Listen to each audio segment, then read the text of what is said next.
47페이지에 보시면요. 여기 2번에 신디케이트라고 있죠. 네, 신디케이트는 시험에 그렇게 뭐 출제가 많이 안 돼요. 여기서는 일단 여러분이 아셔야 되는 거는 그냥 신디케이트는 앞에서 한번 본 적이 있는데 어디서 봤더라? 지분금융이죠. 그 신디케이트는 지분금융이라는 거 하나 정도만 기억합니다. 자, 신디케이트는 뭘 얘기하냐면 그 옆에 투자자 모집형이라고 되어 있죠. 자, 제가 만약에 개발업자예요. 저는 개발 노하우를 갖고 있어. 개발 전문가예요. 근데 개발을 하려고 하니까 돈이 없어요. 그러면 돈을 조달해야 되겠죠. 그럼 돈을 조달하는 방법이 많다고 그랬잖아. 아까 프로젝트 파이낸싱도 하나의 돈을 조달하는 방법이었잖아요. 그럼 신디케이트는 뭐냐면 투자자를 모집하는 거예요. 내가 이러이러한 개발을 할 겁니다. 좀 투자 좀 해주세요. 이렇게 투자자를 모집하는 걸 신디케이트라고 그래요. 그럼 여러분들이 투자자라 그래 볼게요. 그럼 신디케이트는 크게 개발업자와 투자자로 구성이 되어 있단 말이야. 무슨 말 알겠습니까?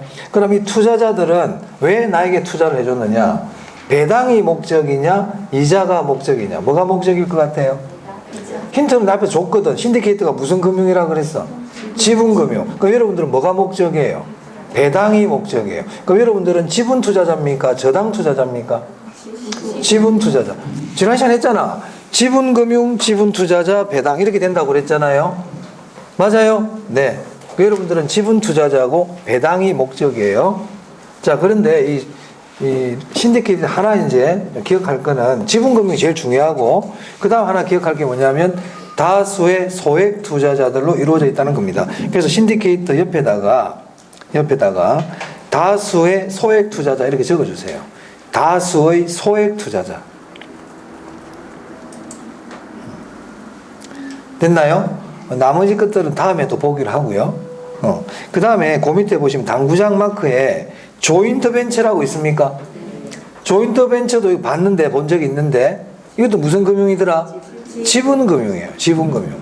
이 조인트 벤처하고 신디케이트는 매우 비슷해. 얘도 투자자 모집형이야. 투자자 모집형.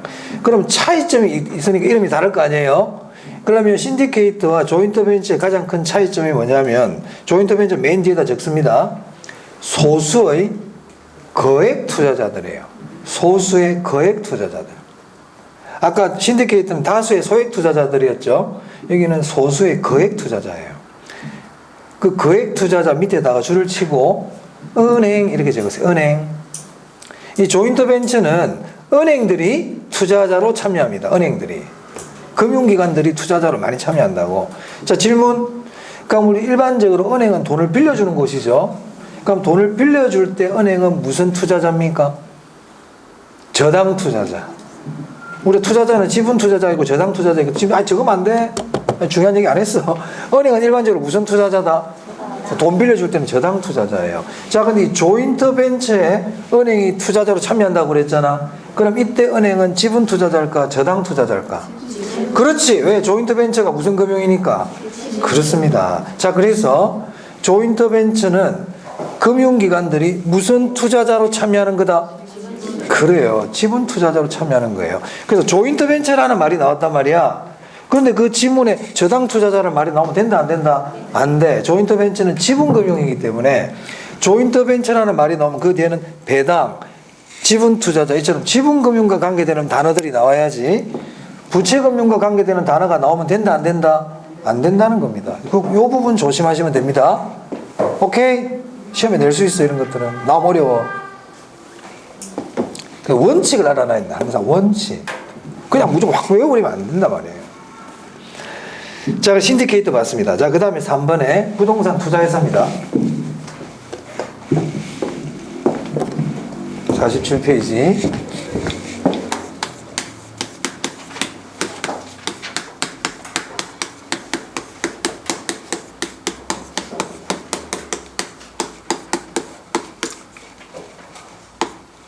자, 이 부동산 투자회사를 리츠라고도 그래요. 리츠. 네.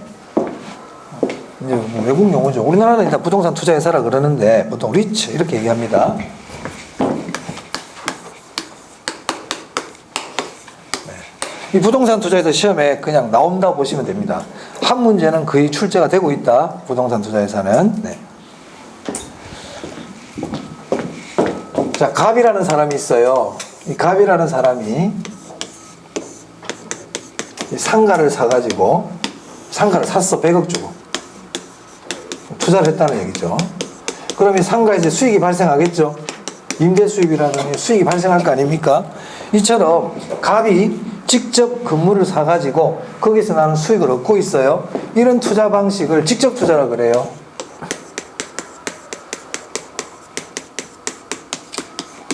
우리가 투자를 나눌 때 직접 투자도 있고 무슨 투자도 있겠어 그러면? 간접 투자도 있어요. 그럼 간접 투자라는 건 뭐냐면 내가 투자는 해. 투자는 하는데 내가 그게 직접 관여는 안 하고 좀 네가 좀 알아서 해라.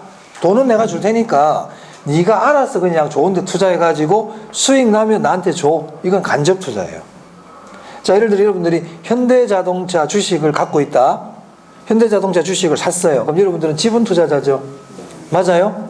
그럼 여러분들이 현대자동차에 투자를 했다는 얘기거든요. 그게 주식을 샀다는 얘기는. 그럼 여러분들이 매일 현대자동차 출근합니까? 출근해가지고 야 장부 갖고 와봐.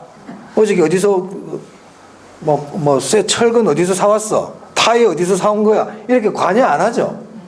안 하잖아요. 그럼 여러분들은 돈은 투자했지만 그 회사의 경영은 누구한테 맡겨놨어요? 대표이사. 맞습니까? 대표이사한테 맡겨놨죠. 모든 거를. 그걸 우리가 위임이라 그러죠. 그래서 우리 주식회사는 일단 투자자와 경영자 간에 위임 관계가 있단 말이에요. 위임 관계. 그럼 이제 그 대표이사라는 경영자가 알아서 투자자들의 돈을 가지고 경영을 하고 투자를 하고 운영을 하잖아요. 맞아요? 그럼 그 대표이사가 잘 운영을 했는지 안 했는지는 언제 감시 감독을 하고 거기에 대해서 이제 우리가 잘했니 못했니 판단을 해줍니까? 주주총회 가가지고. 주주총회 가서 이제 1년 동안의 성과를 보고 대표이사를 갖다가 자를 수도 해임도 할 수 있고 잘했다고 칭찬도 할 수 있고 이렇게 할 수 있는 거잖아요. 맞아요? 이런 투자 방식은 간접 투자란 말이에요. 내가 직접 하는 게 아니라고. 참고로 아까 신디케이트 있죠? 신디케이트는 직접 투자예요. 신디케이트는. 왜 직접 투자냐면 자, 신디케이트는 개발업자와 투자자가 있다고 그랬지. 네? 그러면 항상 회의를 같이 해요. 그러니까 투자자들은 개발업자한테 돈을 줬지만 네가 알아서 해가 아니고 같이 해. 여러분 조합 아파트 있죠? 조합 아파트. 조합 아파트 할 때는 조합 회의가 있죠. 조합원들 총회가 있죠. 조합장 있잖아. 조합장. 그 사람이 마음대로 합니까? 조합원들하고 회의를 통해서 결정합니까? 그래, 그 직접 투자라고. 다 맡겨놓고 니 알아서 이게 아니잖아요. 그죠? 신디케이트 직접 투자예요. 조인트 벤처도 직접 투자예요. 투자자들하고 같이 회의하고 결정 다 합니다. 근데 간접 투자는 직접 투자와 이제 반대되는 무슨 개념인지 아시겠죠? 얘는 직접 투자잖아요. 제가 직접 다 하잖아. 그죠? 그런데 을이라는 사람이 있어요. 자, 이 을이라는 사람은 5천만 원을 갖고 있다. 물론 5천만 원이라는 돈이 작은 돈은 아니지만 이 건물 100억짜리를 사기에는 턱없이 부족하죠. 이런 사람들은 소액 투자자다 이렇게 얘기합니다. 5천만 원이 뭐 작은 돈이라 할 수는 없겠지. 5천만 원 가지고 부동산 투자를 할 수는 있죠. 레버리지를 이용해 가지고 그죠? 할 수는 있죠. 자, 근데 이 사람 꿈이 부동산에 투자하는 거야. 부동산에. 근데 직접 투자하기에는 돈이 너무 부족해. 그래서 부동산 투자회사가 있다. 여기 부동산 투자회사. 그럼 부동산 투자회사는 뭐 하는 회사일까요? 부동산에 투자하는 회사겠죠. 부동산에 투자해가지고 그 부동산을 운영하고 관리하고 처분해가지고 수익을 내는 그런 회사예요. 그래서 부동산 투자회사에다가 투자를 하려고 그래요. 그럼 이 부동산 투자회사는 부동산에 투자하려고 그러면 돈이 있어야 되겠네. 맞습니까? 그럼 부동산 투자회사는 부동산에 투자하기 위한 자금을 어떻게 조달하느냐? 어떻게 조달하느냐? 주식을 발행합니다. 뭐를 발행한다고? 주식을 발행해요. 그래서 부동산 투자회사가 자금을 조달하는 가장 대표적인 방법이 주식 발행이에요. 그럼 첫 번째 이제 질문. 그럼 부동산 투자회사에서 자금 조달하는 방법은 부채금융입니까? 지분금융입니까? 주식 발행 지분금융이죠. 그래서 리츠는 지분금융이다 이렇게 얘기하는 겁니다. 앞에서 나왔나요? 우리 지분금융이 보면 리츠라고 있어요. 그래서 부동산 투자회사는 자금 조달 방식이 뭐라고요? 지분금융이에요. 지분금융. 그럼 이제 부동산 투자회사로 돈이 들어올 거 아니에요. 주식을 발행했으니까. 자금이 들어오겠죠? 그러면 을과 같은 사람이 많단 말이야. 소액 투자자들이. 그럼 이 사람들이 부동산 투자회사에 주식을 사요. 그럼 부동산 투자회사는 그 자금을 모아가지고, 일종의 펀드거든. 이런 펀드 아시죠? 은행 가서 펀드 사잖아요. 뭐 박현주 1호 이런 펀드가 있잖아. 그러면 그게 뭐냐면 사람들이 돈을 그 펀드를 사면 그 돈을 모아가지고 박현주라는 사람이 지가 알아서 투자해 주는 거 아닙니까? 그러니까 수익이 나면 여러분들에게 뭘 줘요? 배당! 그리고 펀드는 무슨 금융이야? 지분금융. 배당 주니까. 그렇죠? 이것도 일종의 펀드야. 단지 주식을 발행해가지고 자금을 모으는 거야. 부동산 투자회사가. 자, 그럼 이제 부동산 투자회사는 이런 자금들을 모아가지고 부동산에 투자를 하겠네요. 맞아요? 이 부동산에 투자를 하겠죠. 그럼 부동산에 투자를 하면 수익이 발생합니까? 수익이 발생하지. 그러면 부동산 투자회사는 이 수익을 이 투자자들에게 뭘 준다? 배당을 준다 이 말이야. 배당을. 그래서 지분금융, 배당. 그럼 이 을은 뭐라고 불러야 돼? 지분투자자. 맞아요? 맞습니까? 그래서 지분금융, 배당, 지분투자 삼각편대가 딱 이 짝이 맞잖아요. 그렇죠? 이렇게 이루어져 있다는 거예요. 자, 그러면 이 부동산 투자회사는 직접 투자 방식입니까? 을의 입장에서 직접 투자 방식입니까? 간접 투자 방식입니까? 그래, 얘가 알아서 다 해주는 거야. 얘는 뭘 사는지도 몰라. 지가 이거 사 이렇게 얘기하지 않는단 말이에요. 얘한테 다 맡겨두는 거예요. 그래서 부동산 투자회사 리츠는 일단 간접 투자 방식이다. 간접 투자 방식이다. 여기까지 이해됐습니까? 네. 자, 그 다음에 여러분 지금 민법 공부하고 있잖아요. 자, 우리 민법이라는 거는 개인과 개인 간에 어떤 다툼이 있다든지 분쟁이 있었을 때 해결하는 방법이 우리 보통 민법이잖아요. 맞아요. 근데 이 개인 둘 중에 한 명이 상인이야. 상인.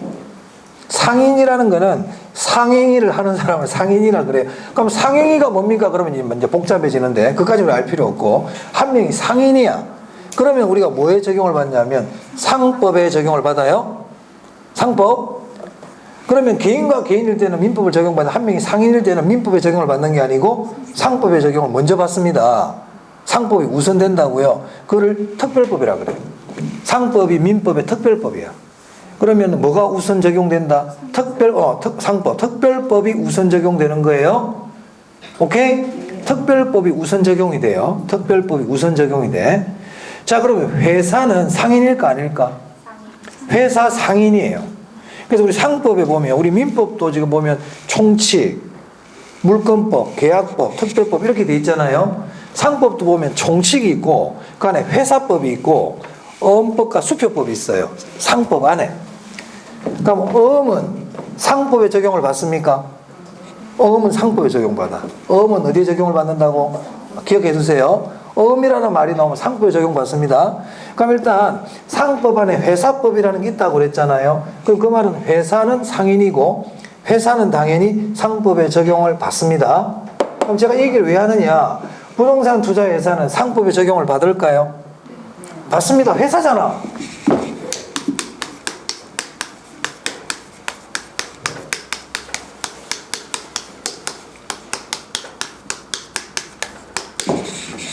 자, 그 다음에 부동산 투자회사는 주식을 발행해가지고 자금을 조달한다 그랬죠? 그럼 주식을 발행하는 회사를 무슨 회사라 불러요? 주식회사만 주식을 발행할 수 있어요. 우리가 회사는 한명회사도 있고 합자회사, 유한회사, 주식회사 이런 것들이 있는데 주식을 발행할 수 있는 회사는 주식회사밖에 없어요. 그럼 그 말은 부동산 투자회사는 반드시 주식회사여야 되겠네? 그렇습니다. 부동산 투자회사는 반드시 주식회사다.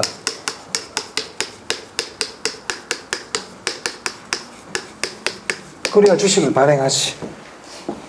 됐어요? 자, 지금 제가 노란색으로 적은 거는 부동산 투자회사에서 기본 내용입니다. 저거 기억해야 됩니다. 지분금융, 간접투자, 상법에 적용을 받는다. 반드시 주식회사이다. 됐죠? 자, 그 다음 또 볼게요. 이 부동산 투자회사를 가만히 보니까 이 회사가 하는 일이 뭐냐면 우리 돈 없는 국민들, 소액 투자자들의 없는 돈을 모아가지고 그 돈을 가지고 부동산에 투자해서 수익이 나면 국민들에게 배당을 해주는 그런 회사다. 그죠? 맞습니까? 그럼 이 부동산 투자회사라는 걸 우리가 왜 만들었느냐? 그 설립 취지들이 보면 일단 국민들에게 부동산에 투자할 수 있는 기회를 제공해 주고 싶은 거야. 왜냐하면 돈 있는 애들만 투자하는 게 아니고 돈이 없어도 부동산에 투자할 수 있게끔 기회를 만들어주는 거란 말이에요. 첫 번째가. 무슨 말 알겠습니까? 그렇게 함으로써 건전한 부동산 투자 문화를 만들어 나가겠다. 이게 이 회사의 하나의 취지거든. 그러면 이 부동산 투자회사가 그런 취지에 맞도록 운영이 돼야 될 거 아니에요? 맞아요. 그리고 이 부동산이라는 거는 사회성, 공공성이 강하다 그랬죠, 제가. 부동산은 사회성, 공공성이 강하다니까. 그러니까 일반 경기나 경제에 미치는 영향이 큽니다, 또 얘는. 무슨 말이냐? 그럼 이 부동산 투자회사라는 걸 그냥 만들어놓고 너가 알아서 해 이렇게 하는 게 아니고 이 회사는 국가가 이렇게 감시, 관리, 감독할 필요가 있어요, 없어요? 있다는 거예요, 이게. 있단 말이에요. 그러면 국가가 부동산 투자회사를 관리, 감독하려면 말로 하면 들어, 안 들어?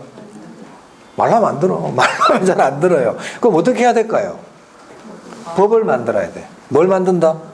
법을 만들어야 된다. 그래서 부동산 투자회사와 관계되는 법을 부동산 투자회사법이라 그럽니다.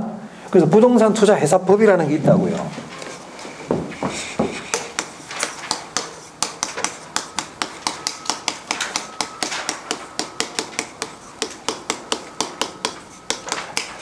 그래서 우리 부동산 투자회사에서는 이 부동산 투자회사법 내용을 시험에 잘 냅니다.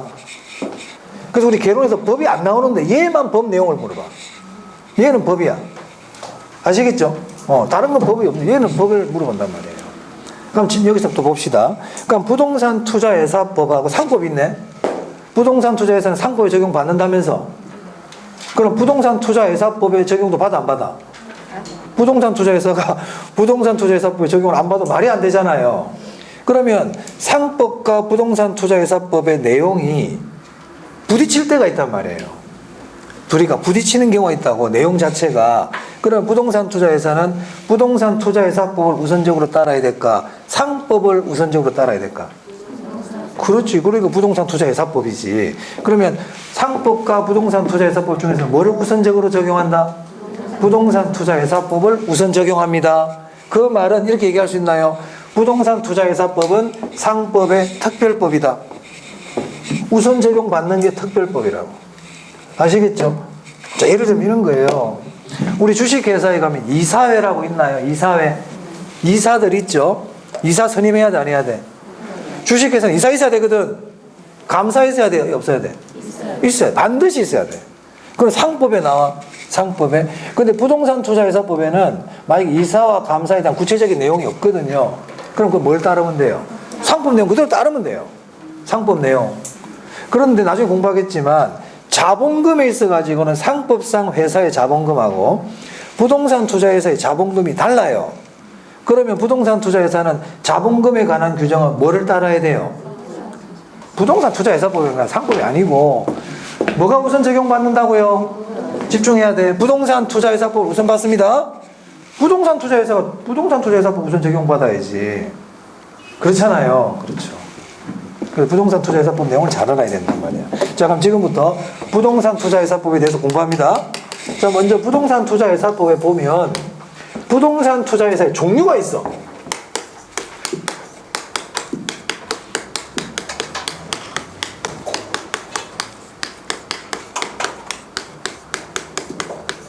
일단 이거부터 알아야 돼. 이거 중요해. 부동산 투자회사의 종류. 첫 번째가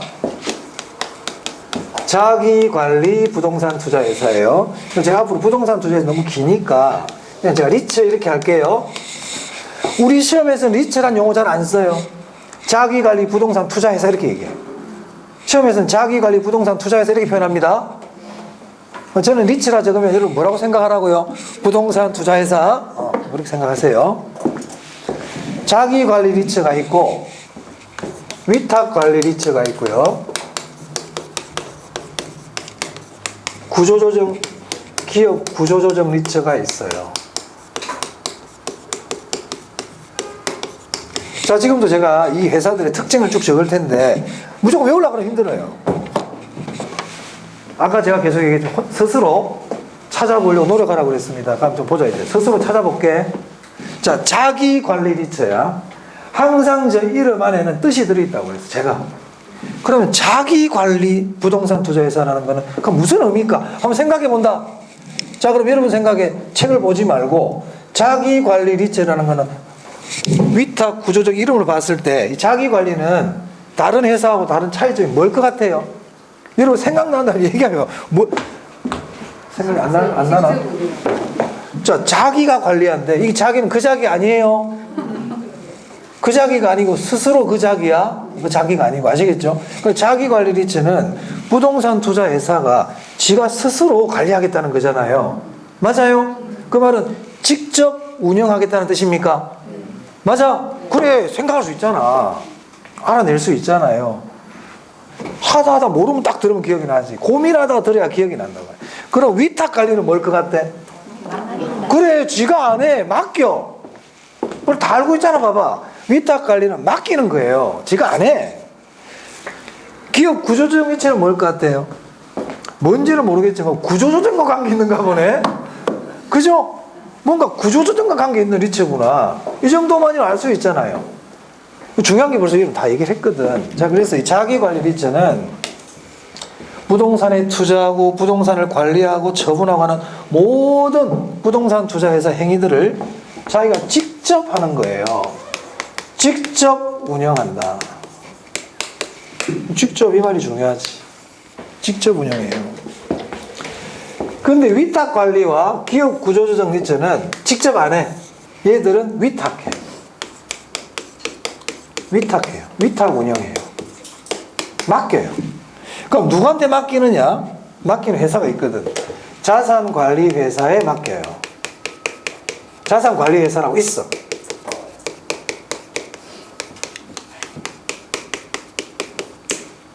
일단 차이점 아셨죠? 자, 그 다음에 두 번째. 회사는 제가 아까 명목상 회사가 있고 명목상 회사는 이름뿐인 회사예요. 그러면 명목상 회사의 반대가 뭐냐면 실체상 회사. 실체가 있다고. 그럼 또 알아보자. 그러면 자기관리 리츠는 자기들 직접 운영해야 되잖아요. 그럼 이 회사는 명목상 회사일 것 같아? 실체상 회사일 것 같아? 그래, 직원도 있고 다 있어야 돼. 사무실도 있고. 자꾸 외우려고 그러는 게 아니라니까. 이 회사는 실체상 회사야. 실체가 있어. 그러면 실체상 회사라는 거를 시험에서 자기관리 리츠는 실체상 회사이다 이렇게도 얘기할 수 있지만 실체상 회사를 풀어버릴 수도 있다고요. 그럼 이렇게 표현하거든요. 자기관리 리츠는 상근 임직원이 존재한다. 상근이 매일 출근하는 사람들이에요. 상근 임직원이 존재한다. 맞아요? 네, 그렇게도 물어본단 말이에요. 그게 실체가 있다는 뜻이야. 사무실도 있을까요? 있지. 사무실 있어요. 직원도 있고, 직원들이 땅바닥 앉아서 일할 수는 없잖아. 당연히 사무실 있어야지. 직기 비품도 있고, 그게 실체가 있는 회사예요. 그럼 얘는요, 명목상 회사일 것 같아요? 실체상 회사일 것 같아요? 명목상 회사예요. 왜? 자기들이 하는 게 아무것도 없어요. 다 맡겨버리기 때문에 할 게 없어. 할 게 없어. 그러니까 직원이 필요 없지. 사무실도 필요 없어요. 얘들은 그냥 서류만 있어. 서류만. 법인 등기부 등본상에 회사 이름만 나와 있고 본점 소재지, 대표이사가 누굽니다. 이사도 있어야 된다. 이사 누구, 감사 누구. 그 서류만 딸랑한 게 있지 나머지는 아무것도 없어요. 이런 회사를 뭐라 부른다? 명목상 회사라 그럽니다. 그러면 이 두 회사는 상근 임직원이 있을까 없을까? 안 적어도 되겠죠? 그게 명목상 회사라는 뜻이야. 상근 임직원이 없어? 상근 임직원이 없어요. 외울 걸 줄여나가라는 거예요. 자꾸 여러분 자꾸 다 외우려고 그러지 말고 내가 이걸 이해를 해가지고 내가 외워야 될 거를 최대한 줄여나가야 되는 겁니다. 줄여나가야 돼요. 자, 그 다음 또 보겠습니다. 그럼 제가 이 둘의 차이점을 지금 얘기할 거니까 여기에 있다 그러면 여기에는 없다가 되겠네. 여기 둘 다 있는 건 다 적을 이유가 없잖아. 안 그래요? 자, 무슨 말이냐. 이 두 회사들은 실체가 없죠. 사무실도 없어요. 그러면 지적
해야 돼. 바로 이거 공부해야 될 거 아니야. 그럼 여러분 실력이 엄청나게 됩니다. 엄청나게 됩니다. 그럼 이 부동산 투자에서 오늘 내가 내일 집에 가가지고 우리 남편 앞에 설명해야 된다 생각하고 공부하세요. 누구한테 설명한다 생각하고. 그러면 공부 실력이 엄청 늘어요. 엄청 늘어요. 됐어요? 계속 할게요. 자, 이 회사는 실체가 없는 회사란 말이야. 근데 이런 애들 지점 자꾸 늘리면 되겠어요? 일이 점점 커지잖아. 그러니까 지점 영업소를 설치할 수가 없어요. 실체도 없는 애들이 자꾸 지점 늘리면 어떡하겠습니까? 불가능. 설치할 수 없다. 설치할 수 없다. 딱 그렇게 명시가 돼 있어. 그럼 얘는요? 설치할 수? 적을 필요 없죠? 얘도 설치 불가능, 얘도 설치 불가능. 제가 이렇게 말할 이유가 없잖아요. 그죠? 차이점을 지금 얘기하고 있는데. 네 번째. 아까 제가 프로젝트 회사 할 때, 명목상 회사는 뭐 하나 적었는데, 법인세 감면 혜택이 있다. 기억납니까? 제가 나중에 또 나올 거라고 그랬죠? 그래서 제가 빨간색으로 박스 해준 거예요. 여기 또 나오기 때문에. 그래서 이 두 회사는 명목상 회사이기 때문에 법인세 감면 혜택이 있어요. 지금 제가 적는 것들은 다 중요한 것들이에요.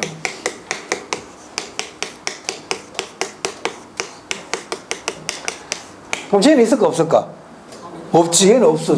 쟤는 법인세 감면 혜택 없어요. 자, 그 다음 아까 부동산 투자 회사는 국민들로부터 돈을 투자받아가지고 부동산이라는 사회성 공공성이 강한 재화에 투자하는 회사다. 그래서 국가의 관리 감독이 필요하다 이렇게 말씀드렸죠.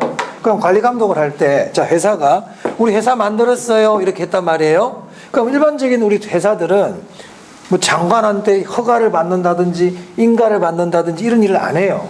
그냥 설립해가지고 설립 등기하면 되거든. 근데 부동산 투자 회사는 인가를 받아야 돼. 장관에게 인가 받아야 됩니다. 그러니까 앞으로 우리가 나오는 장관은 전부 국토부 장관이에요. 내일 오늘인가 청문회 하는 그 국토부 장관 있지? 변 무슨 사장님인가 한다면서 옛날에 김현미 장관 하다가. 그래서 우리 개론에서 장관 나오면 전부 뭐라고요? 국토부 장관. 그래서 자기관리비처는 국토부 장관의 인가를 받아야 돼요. 인가사항이에요. 예전에는 얘들도 인가였어. 다 인가였거든. 근데 바뀌었어. 얘는 장관에게 등록만 하면 돼. 등록상이에요. 등록. 얘는 좀 완화해 주신 거죠. 완화. 됐나요? 요까지는 기본입니다. 아주. 그럼 이렇게 하고 나면 질문은 부끄러워서 못하고 속으로 궁금한 점이 생길 수 있어요. 그럼 이 둘의 차이점은 뭐냐는 이 둘의 차이점. 지금까지 공통점만 얘기하고 있잖아요. 그럼 이 둘의 차이점이 있어야 되겠네. 자, 아까 말씀드린 대로 구조조정이라는 말이 들어가잖아요.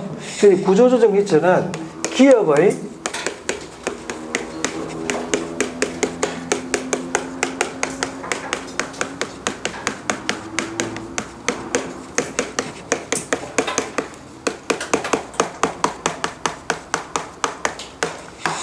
기업의 구조조정 대상 부동산에만 투자할 수 있어요. 다른 데는 투자 못해요. 그럼 여러분, 기업의 구조조정이라는 게 뭡니까? 들어는 봤죠? 기업이 부실하다는 거죠. 얘들이 운영을 방만하게 해가지고 너는 구조조정해. 왜냐하면 이제 산업은행 같은 데서 이 회사를 좀 살려주려고 그런단 말이에요. 국가 돈으로. 그러니까 국가 돈으로 살릴 때 그냥 살리는 게 아니고, 그럼 너그 나름대로 자체적인 노력을 해야 돼, 안 해야 돼? 자구책을 만들어야 될 거 아니에요? 그럼 너 구조조정안을 제출해라 이렇게 얘기하거든요. 너희가 살 길을 한번 모색해 봐라. 그걸 들어보고 너 노력을 보고 내가 국가가 도와주든지 말든지 할게. 이게 이제 구조조정이란 말이에요. 그럼 기업이 구조조정할 때는 첫 번째 어떤 일을 할까요? 직원들을 자르죠.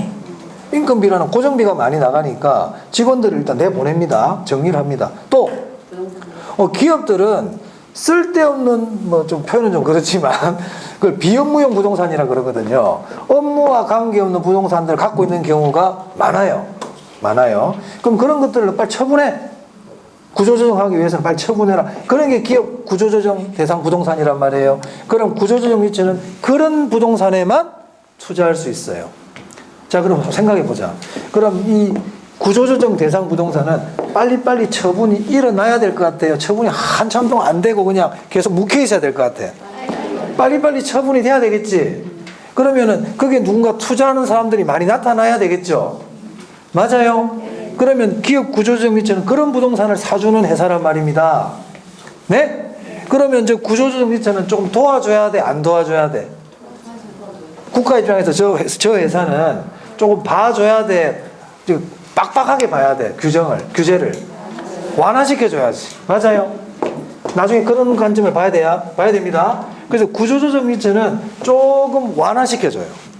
왜? 쟤들은 저기만 투자해야 되니까. 특히 구조조정은 빨리빨리 이루어져야 되니까 거기에 투자하려면 그 회사를 좀 편의를 봐줘야 될 거 아니에요? 맞아요? 그런 느낌을 가지고 계셔야 돼요. 나중에 설명할 때 나올 거예요. 차이점 됐습니까? 자, 요까지 다 봤다 이제. 자, 그 다음 부동산 투자회사법에 중요한 내용들이 있어요. 그 중요한 내용들은 자세한 것들은 다음에 우리 기본 살 때 하고 오늘은 몇 개 중요한 것만 말씀드립니다. 자, 이 부동산 투자회사는 자꾸 얘기하지만 설립 목적 자체가 국민들에게 소액 투자자들 돈을 받아가지고 부동산에 투자하는 그런 회사란 말이에요. 그럼 이 회사는 일단 근실해야 될까요? 재무구조가? 근실해야 돼. 그럼 그 회사가 근실하냐 근실하지 않느냐를 판단할 수 있는 첫 번째가 뭐냐면 자본금이거든요. 이 회사는 자본금 1,000만 원밖에 안 돼. 이 회사는 자본금 1억이야. 누가 좀 믿을만해? 1억. 일단 보이기는 그렇잖아요. 맞아요? 그래서 부동산 투자회사법에서 첫 번째 우리가 알아야 될 게 자본금이야. 자본금을 잘 물어봐. 좀 이따 설명드립니다. 자본금 알아야 되고. 두 번째, 이 부동산 투자회사가 몇몇 개인에 의해서 마음대로 운영이 되면 될까 안 될까? 안 돼. 그죠? 그럼 부동산 투자, 우리 주식회사의 주인은 누구예요? 주주. 그럼 주식회사에서의 의사결정은 주식 수에 의해서 결정이 되잖아요. 맞아요? 그래서 우리 보면 대한항공인 이런 데 보면은 자기 편 끌어모으려고 얼마나 많이 그런 일들이 있지 않습니까? 그러니까 표 많은 애가 장땡인 거야. 그러면 이 부동산 투자 회사는 어떤 회사가 어떤 주주 한 명에 의해서 마음대로 좌지우지 되려면 몇 퍼센트의 주식을 가지고 있으면 마음대로 할 수 있을까요? 응? 아니 생각해봐봐. 지 마음대로 하려고 그러면 50.1은 안 됩니까 그러면? 50.1도 되지. 50%를 초과하면 안 되겠네. 50%를 초과하면 그 사람 마음대로 할 수 있을 거 아니에요. 맞아요? 그러면 부동산 투자회사에서는 50%를 초과하는 주주가 있으면 안 된단 말이야. 있으면 지 마음대로 할 거 아니에요. 그죠? 그걸 못하게 막아놨어요. 나중에 그거 1인이 주식을 소유할 수 있는 한도를 딱 정해놨다. 왜? 마음대로 하면 안 되니까. 됐습니까? 나중에 볼 거고요. 그 다음에 그러니까 자본금과 관계되는 얘기를 잘 낸단 말이야. 자본금, 주식과 관계되는 얘기. 자, 또 보세요. 자, 이 부동산 투자 회사는 많은 국민들에게 부동산을 투자할 수 있는 기회를 주기 위한 거라고 그랬죠, 아까 제가. 맞습니까? 그러면은 부동산 투자 회사가 주식을 발행하고 투자자를 모집한다는 것을 국민들에게 알려야 돼, 안 알려야 돼? 알려야지. 그걸 우리가 뭐라 그래요? 공모라 그래요. 공모. 공개 모집. 다른 말로 일반인들에게 청약을 통해서 주주를 모집한다. 이렇게 얘기하거든요. 아시겠죠? 요즘은 공모한다는 말 나오잖아요. 다 알잖아. 그래서 뭐 카카오 게임즈가 주주 모집했다. 뭐 SK 바이오인가 거기서도 주주 모집한다. 다 알잖아. 뉴스에도 나오고. 맞아요. 그게 공모란 말이에요. 그러면 공개 모집하지 않고 일반인들에게 청약을 통해서 모집하지 않고 아름아름 이렇게 친구끼리 이렇게 모집하는 것도 있겠네. 그런 걸 뭐라 부를까요? 그런 게 사모예요. 사모펀드 그런 게 사모야. 사모. 오케이? 그럼 부동산 투자회사는 사모가 아니고 원칙이 뭐다? 공모야. 일반인들에게 청약을 통해서 주주를 모집해야 돼. 됐습니까? 자, 그럼 우리 교재를 한번 볼게요. 교재 보면 여기다 적을게요, 제가 그러면.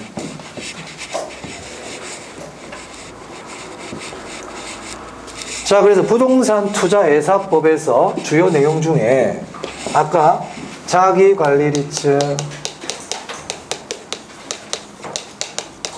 위탁관리리츠, 기업 구조조정 이렇게 있다고 그랬죠. 첫 번째 중요한 내용 중에 하나가 설립자본금입니다. 설립자본금.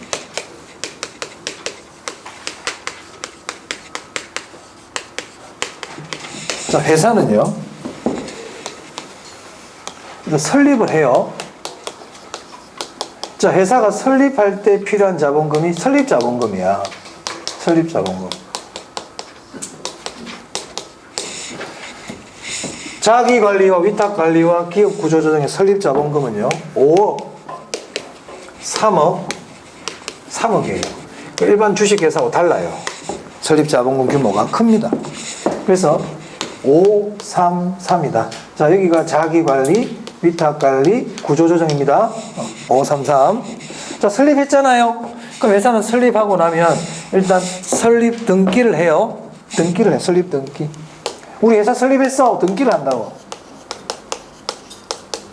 그럼 일반적인 회사들은 등기를 하면 회사가 설립된 거야. 그냥 회사 설립하면 돼. 그런데 부동산 투자에서는 아까 제가 인가받아라 그랬지. 인가받아야 된다고 그랬잖아요. 그래서 장관에게 인가받아야 됩니다. 인가. 자기관리 인가받아야 돼. 얘들은 뭐 한다고 그랬어요? 등록하면 된다고 그랬죠. 인가 등록. 그럼 인가받고 등록한 이후부터 이제 영업하기 시작하는 거예요. 그럼 그전에는 주식 발행하면 될까 안 될까? 안 됩니다. 당연한 얘기지, 당연한 얘기. 인가도 안 받았는데 일을 하면 안 되잖아요. 그죠? 자, 그리고 이 5억이라는 돈, 이 5억이라는 돈이 클 수도 있지만 5억 가지고 회사 만들면 쉽단 말이에요. 5억 가지고 회사 만들라고 하면 누구나 만들 수 있어요. 그런데 부동산 투자 회사는 이 5억 가지고 안 된다는 거예요. 너희가 설립할 때는 이 돈 가지고 설립했지만 이 돈 가지고 안 돼. 너희가 인가 받고 6개월 안에 자본금 더 만들어야 돼. 이렇게 얘기합니다. 인가 등록 이후 6개월 이내의 자본금. 이걸 우리가 뭐라 부르냐면 최저 자본금이라고 불러요. 뭐라 부른다고요? 최저 자본금. 최저 자본금은 언제까지? 인가 등록 이후 몇 개월 이내? 6개월 이내의 자본금을 최저 자본금이라 그래요. 시험에서 최저 자본금이란 용어 잘 안 써요. 인가 등록 이후 6개월 이내 자본금 이렇게 표현합니다. 그럼 그게 뭐라고요? 최저 자본금. 최저 자본금. 최저 자본금이 얼마냐면 70억, 50억, 50억이에요. 기억해야 됩니다. 자본금은 다 기억해놔야 된다. 자본금 중요하거든. 우리 상법에 주식회사는 최저 자본금이란 말 없어. 얘만 있어, 얘만. 부동산 투자회사에만. 일반 주식회사하고 다르다고 그랬죠, 제가 아까. 자, 그 다음에 현물출자라는 게 있습니다. 현물출자. 현물출자. 현물출자라는 건 뭐냐면 현물이 뭐예요? 물건이죠, 물건. 현물, 뭐 쌀, 금, 이게 다 현물이잖아요. 이 현물출자라는 거는 주주가 될 때, 주식을 살 때, 주주가 된다는 주식을 샀다는 얘기 아닙니까? 그럼 현금을 주고 살 수도 있지만 물건을 주고도 주식을 살 수 있다는 거야. 즉 내가 물건을 주고 주주가 되었다. 이게 현물출자예요. 예를 들어 나 건물 한 채 줄게. 나 주식 줘. 이게 현물출자입니다. 오케이? 의미는 아시겠죠? 그러면 현물출자를 하게 되면 문제점이 있어요. 첫 번째 문제점은 그러면 그 건물을 얼마로 평가할래? 이런 문제가 생길 수 있잖아요. 그 건물 얼마짜리인데 그럼 그 주먹국으로 50억 주식 주고 뭐 5억 그렇게 마음대로 하면 안 되겠죠. 그래서 현물출자는 원래 엄격하게 관리를 합니다.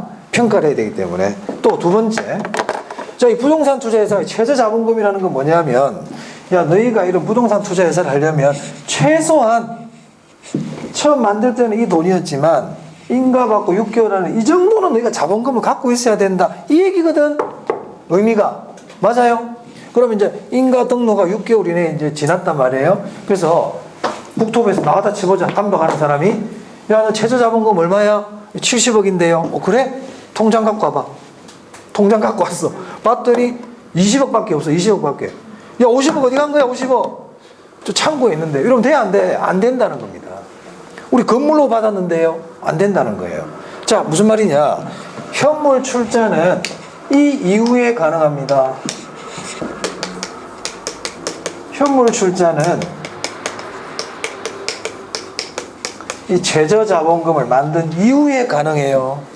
그러니까 70억, 50억, 50억 만들 때까지는 현찰박치기 해라. 아시겠어요? 그럼 시험이 어떻게 나오느냐? 설립 시에는 현물 출자가 될까 안 될까? 안 된다. 이 이후에 된다고 그랬잖아요, 제가요. 설립 시에 현물 출자는 안 된다. 최근에 나온 시험입니다. 설립 시 현물 출자 안 됩니다. 자, 우리 교재 보면 그런 말이 있을 거예요.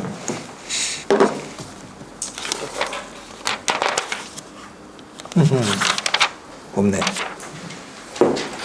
자, 그래서 설립 시 현물 출자 안 돼요. 안 돼요. 설립 시 현물 출자 안 된다. 자, 그 다음. 아까 제가 말씀드린 내용 설명드립니다, 이제. 최저자본금 조금 전에 했죠? 최저자본금 얼마라는 거예요? 네, 70억, 50억, 50억. 네, 시험에 잘 물어봅니다.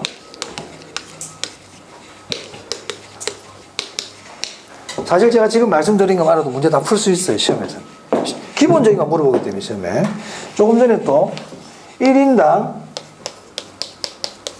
주식 소유 한도가 제한된다고 그랬죠? 몇 프로를 초과할 수 없다고 그랬어요? 50% 초과할 수 없어요. 자, 여기서 제가 1인이라고 그랬지만 더 정확하게 얘기하면 특수관계자까지 포함해요. 우리 특수관계자라는 게 있거든요. 그러면 내하고 우리 만약에 부부간에는 특수관계자가 아닐까? 맞아요. 와이프 특수관계자예요. 자식 특수관계자. 아버지 사촌 뭐 그것까지는 알죠. 다 특수관계자예요. 특수관계자는 우리 법에 딱 규정이 되어 있어요. 어디까지가 특수관계자다. 제가 최근에 이제 확인 안 했는데 예전에는 부계 8촌, 보통 모계 4촌까지 혈족들은 특수관계자로 많이 봅니다. 처남 특수관계자예요. 아니 처남하고 다 짤 수 있잖아. 그죠? 뭐 다 짜죠. 그것까지 우리 몰라도 돼. 그러니까 1인이라기보다 1인만 한 게 아니고 특수관계자를 포함한 사람들이 몇 프로를 초과할 수 없다? 50% 초과할 수 없어요. 마찬가지예요. 자, 그런데 얘는 그런 규정 없어요. 아까 제가 편의를 준다고 그랬죠? 왜 그럴까요? 왜 이렇게 50% 초과 금지를 해놨겠습니까? 혼자 마음대로 못하려고. 그죠? 자, 그런데 기업 구조조정 리츠는 어디에만 투자할 수 있어요? 구조조정 대상 부동산에만 투자하니까 지가 나쁜 짓에도 할 데가 없어. 저기밖에 갈 데가 없거든. 그렇잖아요. 좀 만약에 어떤 사람이 딴 데는 못 가고 요 한 군데 여기밖에 못 가. 그럼 이 사람 감독은 뭐 이렇게 감시할 필요 있어 없어? 뭐 가봤자 적인데 가봤자 적인데 무슨 말 알겠습니까? 그래서 이 기업 구조조정 리츠는 1인당 주식 소유 한도 제한 규정이 없습니다. 혼자서 100% 다 가져갈 것도 괜찮아요. 그 돈 갖고 구조조정 부동산 투자한다고 해도 관계없다 이 말입니다. 자, 그 다음 아까 일반인들에게 청약을 통하여 주주를 모집하라고 그랬죠. 맞습니까? 그럼 일반인들에게 청약을 통해 모집해? 그럼 아무 의미가 없어. 아무 의미가 없어. 우리 법이라는 거는 언제까지 해라 이게 딱 정해줘야지. 세월 하면 안 되잖아요. 그죠? 그리고 얼마 정도까지 딱 정해줘야 된다는 거예요. 그래서 우리가 돈을 빌릴 때 일반 아무것도 모르는 사람들은 돈 빌려주고 그래 나중에 갚아 이거고, 법을 전공한 사람들은 언제까지 갚을 건데 이렇게 딱 얘기가 나오지. 딱 적잖아요. 언제까지. 자, 그래서 일반인에게 청약을 제공해야 되는데 인가 등록 이후 2년 이내 발행할 주식의 30% 이상을 일반인들에게 청약을 통해서 모집해야 됩니다. 2년 이내 30% 이상. 마찬가지. 좌동 똑같아요. 얘는 그런 거 없어요. 그럼 얘는 사모도 된다는 얘기네. 구조조정 리츠는 사모도 가능합니다. 사모 가능, 얘는 사모 가능.